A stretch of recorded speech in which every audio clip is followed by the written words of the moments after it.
ഈ പാണ്ഡവന്മാരുടെ പ്രിയ പത്നി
കുഞ്ഞായതുകൊണ്ട് കാണേണ്ടി വന്നില്ലല്ലോ.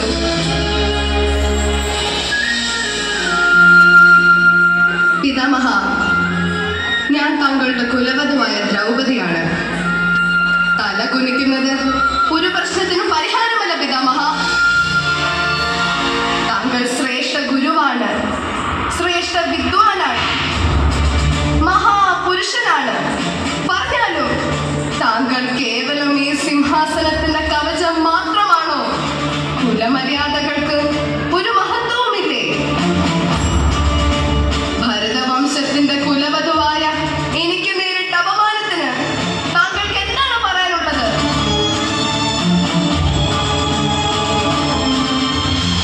ഞാൻ എന്റെ പിതാവിന്റെ മിത്രം ദ്രോണാചാര്യരെ പ്രണമിക്കുന്നു.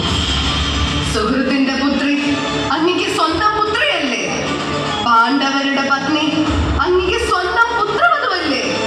ഈ രണ്ടു നിലയിലും അങ്ങക്ക് ഞാൻ പ്രിയപ്പെട്ടവളല്ലേ? അങ്ങന്റെ സമസ്യയ്ക്ക് ഉത്തരം പറയൂ. കുലഗുരു കൃപാചാര്യ, താങ്കളും മൗനം പാലിക്കുന്നതെന്തേ? വിതുരന്റെ നീതി ഇക്കാര്യത്തിൽ എന്ത് പറയുന്നു? ഏതെങ്കിലും പതിക്ക് അധികാരമുണ്ടോ പത്നിയെ പണയം വയ്ക്കാൻ? ജ്യേഷ്ഠ കുന്തിപുത്ര, ധർമ്മത്തിന്റെ ചിഹ്നമായ താങ്കൾ എന്നെ പണയം വയ്ക്കാനാണോ കൂട്ടിക്കൊണ്ടുവന്നത്? പത്നിയുടെ ആത്മാഭിമാനം സംരക്ഷിക്കുക പതിയുടെ കർത്തവ്യമല്ലേ?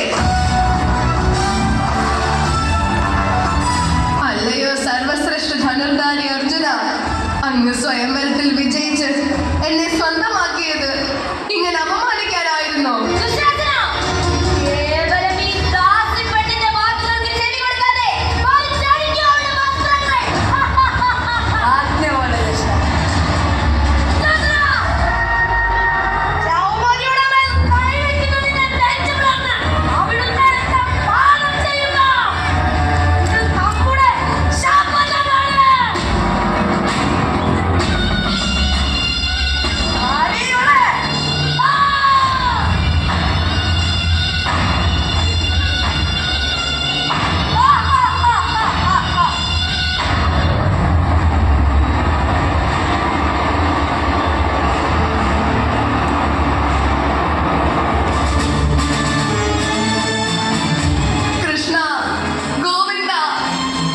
ഞാൻ അപമാനതയെ വലയുന്നത് അങ്ങ് കാണുന്നില്ലേ? ഭഗവാനെ, വാസുദേവ, എന്നെ രക്ഷിച്ചാലും, എന്നെ രക്ഷിച്ചാലും. ഹേ കൃഷ്ണ, ഹേ കൃഷ്ണ, കൃഷ്ണ, ഭഗവാനെ, ഹേ കൃഷ്ണ.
ഏതു പ്രതിസന്ധിയിലും നമുക്ക് കൈത്താങ്ങായി ഈശ്വരനുണ്ടാകും.